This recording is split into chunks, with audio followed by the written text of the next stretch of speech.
సగం పరిజ్ఞానం గాళ్ళతో పెద్ద సమస్య.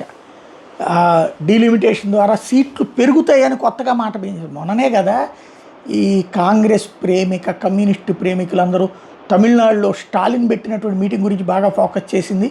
జనాభా ప్రాతిపదికన అయితే దక్షిణాదికి అన్యాయం జరుగుద్దని 2011 లెక్కల ప్రకారమే తగ్గుతాయి అనుకుంటే 2026 లెక్కల ప్రకారం ఇంకా బాగా తగ్గుతాయి అనేదే కదా లెక్క.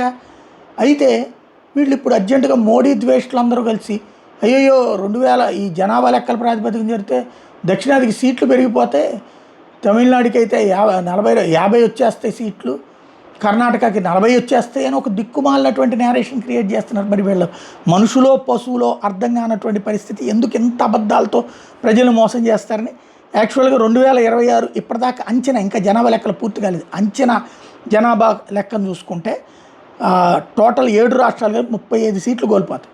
తమిళనాడు 10, కేరళ 7, ఆంధ్రప్రదేశ్ 5, తెలంగాణ 3, ఒరిస్సా 4, బెంగాల్ 4, కర్ణాటక 2. బెంగాల్ మన వైపు కాదు, ఒరిస్సా మన వైపు కాదు, తూర్పు కిందకు వస్తుంది, కర్ణాటక మంది అవుతుంది. అదే సందర్భంలో సీట్లు పెరిగే 4 రాష్ట్రాలు దేశంలో 34 సీట్లు పెరుగుతాయి. ఉత్తరప్రదేశ్కి 12 పెరుగుతాయి, బీహార్కి 10 పెరుగుతాయి, రాజస్థాన్కి 7 పెరుగుతాయి, మధ్యప్రదేశ్కి 5 పెరుగుతాయి. ఇక్కడ వీళ్ళ బాధల్లో ఏంటాయి అంటే ఇప్పుడు 50% అనేటటువంటి దక్షిణాది వరకు ఉంచి ఉత్తరాదికి పెంచకూడదు అన్నది అసలు సంగతి వీళ్ళ ఫీలింగ్.